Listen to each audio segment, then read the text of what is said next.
অধ্যাপক ডাক্তার মোহাম্মদ শাহ আলম তালুকদারের রাজনৈতিক দর্শন ও দেশ গঠনে জিয়া পরিবারের অবদান। ডাক্তার শাহ আলম তালুকদার পেশায় একজন চিকিৎসক। তিনি শিশু সার্জারি ও জন্মগত ত্রুটি, রিকনস্ট্রাকটিভ সার্জন এবং গর্ভস্থ শিশুর জন্মগত ত্রুটি সম্পর্কে সুপরামর্শ দিয়ে থাকেন, যা ইতিমধ্যে দেশ ও বিদেশে সমাদৃত। পেশাগত কারণে প্রাতিষ্ঠানিক ও সাংগঠনিকভাবে প্রত্যক্ষ রাজনীতিতে সক্রিয় অংশগ্রহণ করে জনসেবা করতে না পারলেও তিনি একজন মানবিক চিকিৎসক। চিকিৎসা সেবার পাশাপাশি তার সকল নীতিতে অটল থেকে জনকল্যাণমুখী কাজ, সাধারণ মানুষের পাশে দাঁড়ানো এবং সর্বোপরি মহান আল্লাহ পাকের উপর পূর্ণ আস্থায় অবিচল থাকা তার জীবনের মূল আদর্শ ও লক্ষ্য ও রাজনৈতিক দর্শন, যা তিনি স্বীয় কর্মের মাধ্যমে প্রমাণ করে যাচ্ছেন। এই উপমহাদেশ তথাপি বাংলাদেশের সকল আন্দোলন, সংগ্রাম ও রাজনৈতিক পট পরিবর্তন ডাক্তার মোহাম্মদ শাহ আলম তালুকদারের দৃষ্টিতে বিশ্বের অন্যান্য আন্দোলন সংগ্রামের চেয়ে ব্যতিক্রম মনে হয়, কারণ তিনি এই আন্দোলন ও সংগ্রামগুলোকে একক কোনো উদ্দেশ্য বা স্বার্থ হাসিলের মাঝে সীমাবদ্ধ না রেখে সমগ্র জাতীয়তাবাদ, বৈষম্য দূরীকরণ ও গণতন্ত্রের পুনরুদ্ধারের চরম আকাঙ্ক্ষার বহিঃপ্রকাশ হিসেবে দেখেন।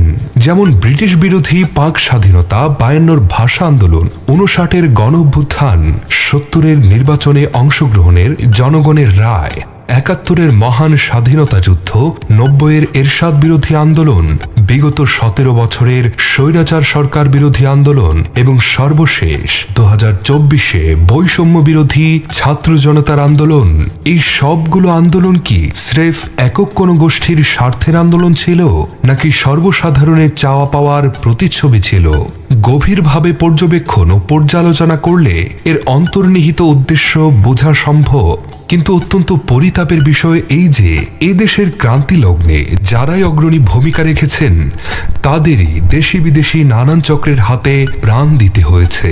এই বিভীষিকাময় চক্রান্তের শিকার হতে হয় একজন বাস্তববাদী নেতা, বহুদলীয় গণতন্ত্রের প্রবক্তা, মহান স্বাধীনতার ঘোষক, স্বাধীন সার্বভৌম ও স্বনির্ভর বাংলাদেশ গড়ার রূপকার শহীদ প্রেসিডেন্ট জিয়াউর রহমানকেও। তিনি মহান স্বাধীনতা যুদ্ধে দিশেহারা জাতিকে তৎকালীন অত্যন্ত লোভনীয় সশস্ত্র বাহিনীর চাকুরি থেকে বিদ্রোহ করে 26শে মার্চ কালুরঘাট বেতার কেন্দ্র চট্টগ্রাম থেকে আমি মেজর জিয়া বলছি স্বাধীনতার ঘোষণার মাধ্যমে এক সাহসী ভূমিকা রাখেন।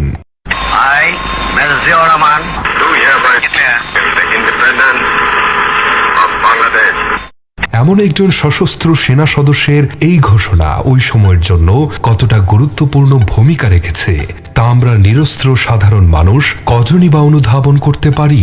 একইভাবে 1975 সালে 7ই নভেম্বর সিপাহী জনতার আন্দোলনের পর 21 এপ্রিল 1976 সালে পুনরায় দিশেহারা জাতির দায়িত্বভার গ্রহণ করেন শহীদ প্রেসিডেন্ট জিয়াউর রহমান।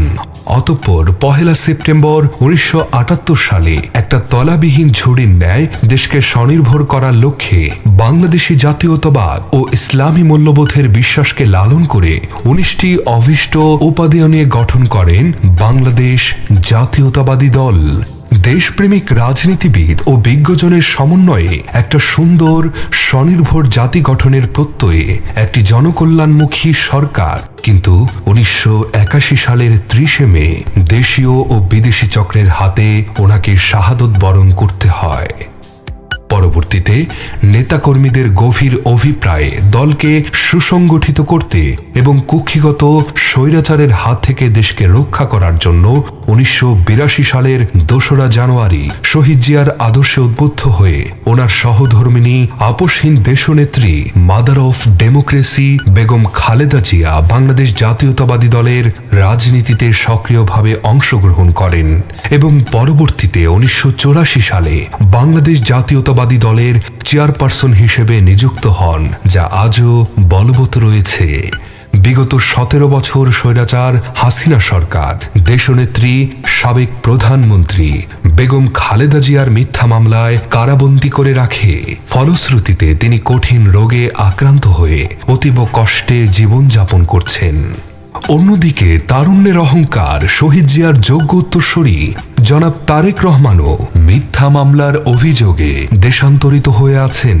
এতদ সত্ত্বেও সুদূর লন্ডন থেকে একজন দক্ষ সিপাহসালারের ন্যায় দলকে সুষ্ঠুভাবে পরিচালনা করে যাচ্ছেন।